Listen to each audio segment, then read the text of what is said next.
Hello and welcome. In today's video, we are going to break down how many 3D printers do you really need for a successful 3D printing business. So let's get started.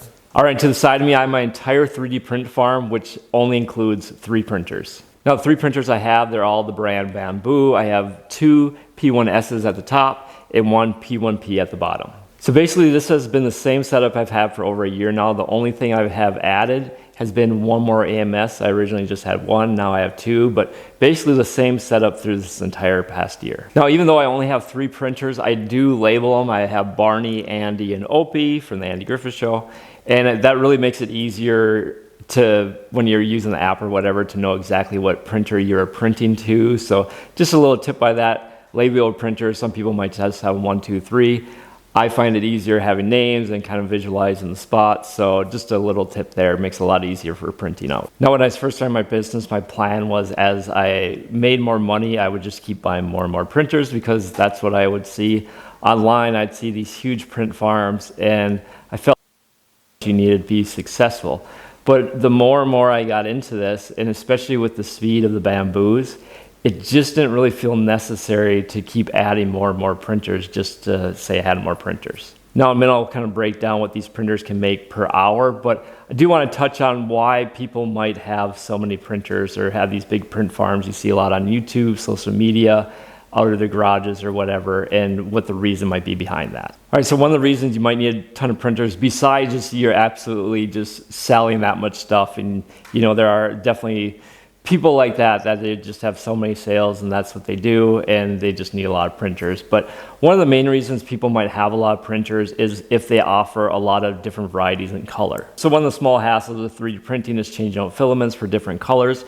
Now, if you want to offer, say, 16 colors and you don't want to be switching out filaments all the time, that's one reason that you might want to have a bunch of different 3D printers. Now, with the Bamboo, and a lot of them make this style where you can do the AMSs, or you basically can have 4 different color filaments on one printer. It's really nice because you just really don't need as many printers because you can have all those filaments ready to go. So along with offering different items in different colors, some people also sell multicolor prints. So with a multicolor print, you're gonna maybe have one main color, and then let's say on the bottom, you want to use white to write exactly what the item is or something like that. There could be a million different reasons why you use multicolor, but doing that setup, you're going to at least need an AMS, and then say you're using white. So you could have white in one row and then maybe 3 different colors in the other. But using that multicolor, you just it's more convenient the more printers you have. So I mostly sell just on Etsy. I'm just now getting into Amazon, but Etsy is more kind of made to order type of a business model, I guess, at least for me, where I get a sale, I print it up, I send it or whatever. Amazon, especially Fulfilled by Amazon, that's kind of a different story where you might be sending 50 items to them. So all of a sudden, 3 printers, if you're doing 50 items now, you're not under really a time crunch because you don't have people just waiting on that. It's just Amazon waiting to get your shipment. But that could, if people sell a lot on Amazon, that's what's going to lead you to maybe having more printers, where you might not be doing batches like that all the time, but every so often it's like, okay, I'm going to send another big order into Amazon warehouse, and I got to print 50 or 100 depending on what kind of numbers you're doing, and the more printers, the better for that. All right, so let's jump into some of the actual numbers you can do with just one machine, and then we can times it by 3 and kind of get a more accurate idea of really how much these printers can make. All right, so here are a few items I sell. I kind of have a Milwaukee tool style safety glasses container.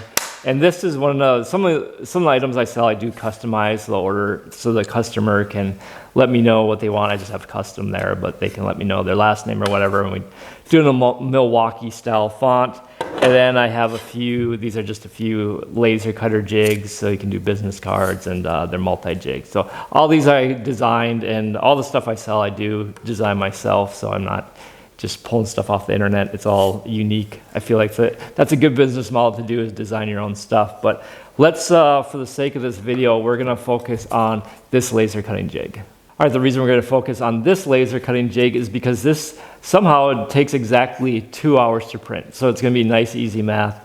where this I think takes an hour and 14 minutes, and this has multiple things. So we're kind of gonna go simplicity when we're doing some of these numbers, and granted these numbers are all gonna be a little bit different for the different products I sell, but we'll kind of just focus in on this one for now. So this jig I sell on Etsy, and I sell it for $18. Now, and that's for a colored one. I think I sell black. Usually I sell black for $2 less because the filament's cheaper. I can get black cheaper than gray or blue or red or whatever. So let's take a colored filament. We got I sell it for $18, and it takes 2 hours to print.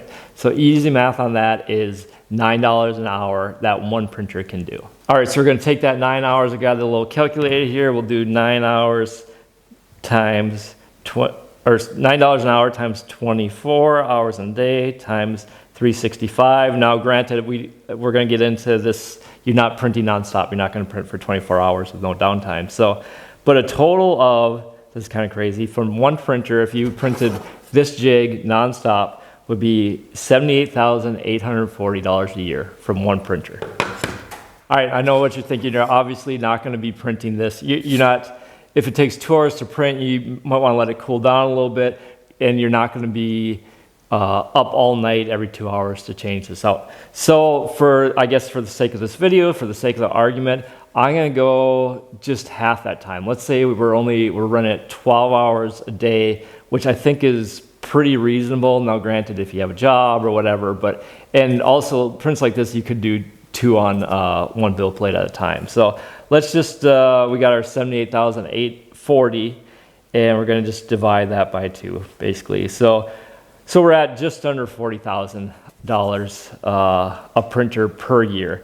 And so then another easy math, we'll just do the times 3, and obviously we get just under $120,000 a year you could do off of 3 printers. All right, so now we have some numbers for this laser cutting jig. Now you might think, oh, you're not actually making $9 an hour because there's going to be, say, we're taking that off Etsy listing, selling this for $18, and there's going to be Etsy fees and filament costs and electricity for the 3D printers and all that. And I 100% agree. So when you're trying to make $120,000, there's definitely, that's not going to be your net profit on that for sure. But what I can say, especially from selling on Etsy, so if I sell this for $18, and normally offers free shipping on $35 or more orders, but say someone's just buying that jig, they're paying $18 for this, plus they're paying taxes, and they're paying a shipping fee. Now, for some reason with Etsy, they have the customer, I think they usually they'll charge say $8 or $9 for shipping for this, but it only costs me about $5 to ship. I have no idea why this is. I put the correct weight of the item, I put what size box it is or whatever, but for some reason Etsy always charges, probably at least $3 more they charge the customer for shipping than what it actually costs me. So with that being said, when I list this for $18, when they take out fees and everything, I'm actually getting around $18 from Etsy. Now, so my only cost is the filament and the box and shipping materials. So maybe I have a couple dollars into that. So pretty good profit margins really with Etsy. Now with Amazon, it's kind of a different story, especially for Fulfilled by Amazon, where you send them all to them and they definitely take a much bigger cut, but you're not shipping it. It's kind of a one-time commitment from you where you send all your items in, which takes a little while, but then they kind of sort it from there. So you definitely don't make nearly as much per item, but the hope is Amazon, you're going to sell more. Plus, when you get an order, you don't have to ship anything. It's already with Amazon. They handle everything from there. Now, there are definitely other options where you sell your items, not just Etsy or Amazon. People do, craft fairs, there's Shopify. The whole thing with starting your own website for me is if you don't have a big social media presence or a way to funnel people to your own website, they're not going to find it. That's why Etsy and Amazon and all these places that they have a built-in search engine and a built-in huge community, as far as it just makes it so much easier for people to actually find your item. So one of my main points of this video that I'm trying to get across, I guess, is if you're thinking about starting a 3D printing business and you see a lot of people on YouTube or social media and they have all these printers and you think like, oh, it's going to cost way too much money. How could I ever get there? Well, don't be discouraged because you really don't need all those printers, especially when you first are starting out.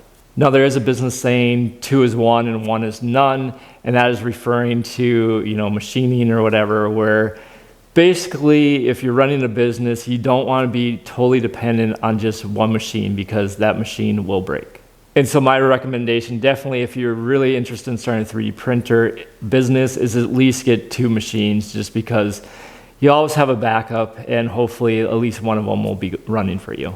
And also what I really want to point out with all of this is the limiting factor of your 3D printing business probably isn't going to be how many machines you have. It's probably going to be the items you're trying to sell. And so coming up with items, that could be a whole nother YouTube video, but most people recommend choose a niche and kind of go from there. But really, as far as making over 6 figures or having a successful 3D printing business, whatever that means for you, dollar amount, it's definitely going to be more based on the ideas you can come up with, the 3D printing designs, where you're selling them. The 3D printers themselves are just really a tool that you're using to get there. And I do know for a lot of people, including me, that the 3D printers are kind of the exciting part of the business too, and you think the more you have, the more success you're gonna have or are having. So it is tempting to just kind of look like, oh, how about I get a few more or whatever, but which is really fine to do if that's how you want to choose to spend your profits or whatever. But just to want to let you know, it's definitely not necessary to really get a good start on a business. All right, so there you kind of have my breakdown on kind of my small 3D print farm. Now I'd love to hear some comments about other people that might have print farms too. How many printers do you have? How many printers do you think you need? So I don't know, maybe it's kind of controversial that you need way more, but this is kind of where I'm coming from, running some numbers for people that want to get into the business, and just kind of encourage people too that you don't need to spend a crazy amount of money starting off, and you can still grow it quite a bit. So as always, I'm Chad from Chad DIY, and we'll see you on the next one.